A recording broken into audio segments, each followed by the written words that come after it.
નમસ્કાર મિત્રો, સ્વાગત છે તમારું અમારી યુટ્યુબ ચેનલ વિહતરામ 2020 માં। આજે આપણે સાંભળવા જઈ રહ્યા છીએ સિકોતર માતાજી અને રાક્ષસની અદ્ભુત વાર્તા। ઘણા વર્ષો પહેલા દરિયાકાંઠે વસેલું એક નાનું ગામ હતું। ગામનું નામ સુવાળીપુર હતું। ગામ ચારે બાજુથી રેતીલા ટેકરા, ખારું પાણી અને નાળિયેરના ઝાડોથી ઘેરાયેલું હતું। ગામના લોકો મહેનતુ અને ભોળા હતા। કોઈ માછીમારી કરતું, કોઈ ખેતી કરતું, તો કોઈ મીઠું બનાવવાનું કામ કરતું। ગામના મધ્યમાં સિકોતર માતાજીનું એક પ્રાચીન મંદિર હતું। આ મંદિર વિશે માન્યતા હતી કે જે કોઈ સાચા દિલથી માતાજીને યાદ કરે, તેની મુશ્કેલી દૂર થાય। દર સવાર ગામના લોકો મંદિરે દીવો પ્રગટાવતા। ઘંટનો નાદ ગુંજતો અને આખું ગામ ભક્તિથી ભરાઈ જતું। પણ એક વર્ષ એવું આવ્યું કે ગામ પર ભયનું કાળું વાદળ છવાઈ ગયું। દરિયાની પાર આવેલા કાળા જંગલમાં એક ભયંકર રાક્ષસ રહેતો હતો। તેનું નામ કરાળાસુર હતું। તેનો શરીર પહાડ જેટલો મોટો હતો। આંખો અગ્નિ જેવી લાલ હતી। દાંત તલવાર જેવા લાંબા હતા। રાત પડતા તે જંગલમાંથી બહાર આવતો। ગામની વાડીઓ ઉખેડી નાખતો। પશુઓને મારી નાખતો। ઘરો તોડી નાખતો। લોકોને ડરાવતો અને ગર્જના કરતો। ગામના નાના બાળકો ભયથી રડવા લાગ્યા। સ્ત્રીઓ ઘરની બારીઓ બંધ રાખતી। પુરુષો હાથમાં લાકડી લઈને રાતભર જાગતા। પણ કોઈમાં પણ એ રાક્ષસનો સામનો કરવાની હિંમત નહોતી। એક દિવસ ગામના વડીલોએ સભા બોલાવી। બધા લોકો ચોકમાં ભેગા થયા। વડીલ બોલ્યા, આ રીતે તો ગામ બરબાદ થઈ જશે। બીજા બોલ્યા, કોઈ રાજા પાસે મદદ માંગીએ। ત્રીજા બોલ્યા, રાજા અહીંથી બહુ દૂર છે।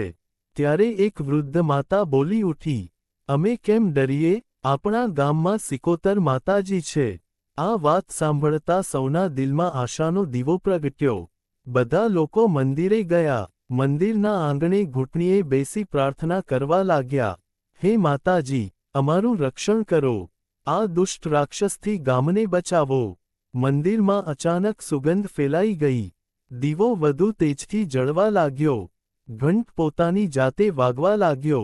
આકાશમાં વીજળી ચમકી। બધા લોકો આશ્ચર્યથી એકબીજાને જોતા રહ્યા। મંદિરની મૂર્તિમાંથી દિવ્ય પ્રકાશ નીકળ્યો। તે પ્રકાશમાંથી સિકોતર માતાજી પ્રગટ થયા। માતાજી સિંહ પર સવાર હતા। હાથમાં ત્રિશૂલ, ખડગ અને કમળ હતું।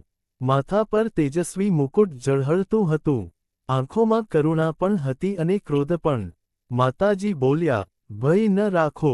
જ્યાં ભક્તિ હોય ત્યાં હું હંમેશા રહું છું। આ દુષ્ટનો અંત હવે નજીક છે। ગામના લોકો આનંદથી જયકાર કરવા લાગ્યા, જય સિકોતર માતાજી। તે જ રાત્રે આકાશ કાળા વાદળોથી ઘેરાઈ ગયું। દરિયામાં મોજાં ઉછળવા લાગ્યા। પવન જોરથી ફૂંકાવા લાગ્યો। કરાળાસુર ગર્જના કરતો ગામ તરફ આવ્યો। તે બોલ્યો, આજે આખું ગામ ખાઈ જઈશ। તેના પગ પડતાં ધરતી ધ્રુજવા લાગી। લોકો ઘરોમાં છુપાઈ ગયા, પણ મંદિરે દીવો હજુ જળતો હતો। અચાનક મંદિરના દ્વાર ખુલી ગયા। માતાજી સિંહ પર સવાર થઈ બહાર આવ્યા। આકાશમાં વીજળી ચમકી। માતાજીનો અવાજ ગુંજ્યો, દુષ્ટ કરાળાસુર, હવે તારો અંત છે। રાક્ષસ હસવા લાગ્યો, એક સ્ત્રી મને હરાવશે? હું તો પહાડોને તોડી નાખું। માતાજી બોલ્યા, અહંકાર હંમેશા વિનાશ લાવે છે।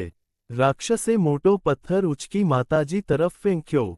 માતાજીએ ત્રિશૂલથી તે પથ્થર ભસ્મ કરી નાખ્યો।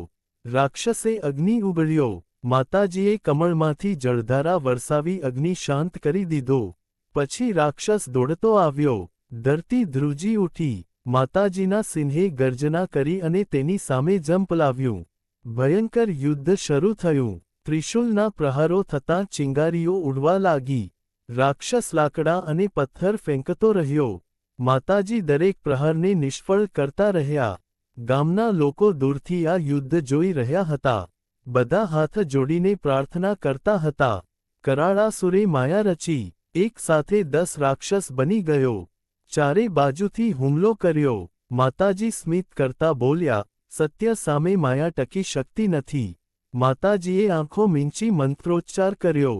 તેમના શરીરમાંથી તેજનો વર્તુળ નીકળ્યો। બધા નકલી રાક્ષસ ગાયબ થઈ ગયા। ફરી એકલો કરાળાસુર ઊભો રહ્યો.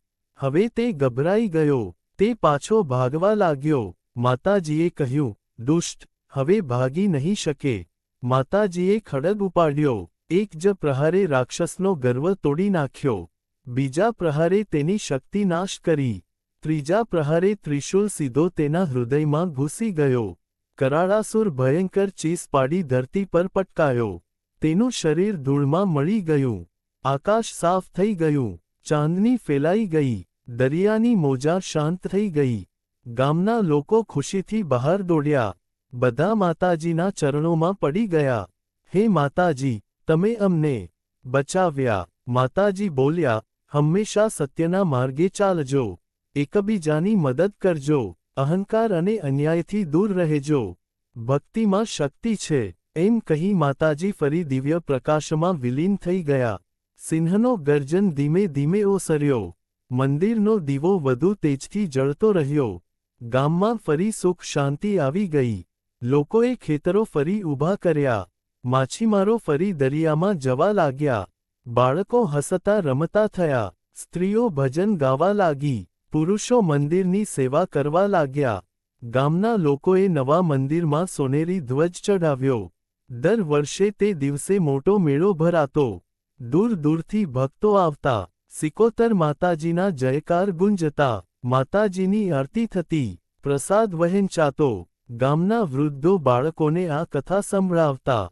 જ્યારે ગામ પર સંકટ આવ્યું હતું, ત્યારે માતાજીએ દુષ્ટનો નાશ કર્યો હતો. બાળકો આશ્ચર્યથી સાંભળતા અને ભક્તિથી માથું નમાવતા. આજ સુધી માન્યતા છે કે જે કોઈ સિકોતર માતાજીને સાચા દિલથી યાદ કરે છે, તેની મુશ્કેલી દૂર થાય છે. જે ઘરમાં માતાજીનું નામ લેવાય છે, ત્યાં સુખ અને શાંતિ વસે છે. અને જ્યાં અન્યાય વધે છે, ત્યાં માતાજી કોઈને કોઈ રૂપે જરૂર પ્રગટ થાય છે. બોલો સિકોતર માતાજીની જય.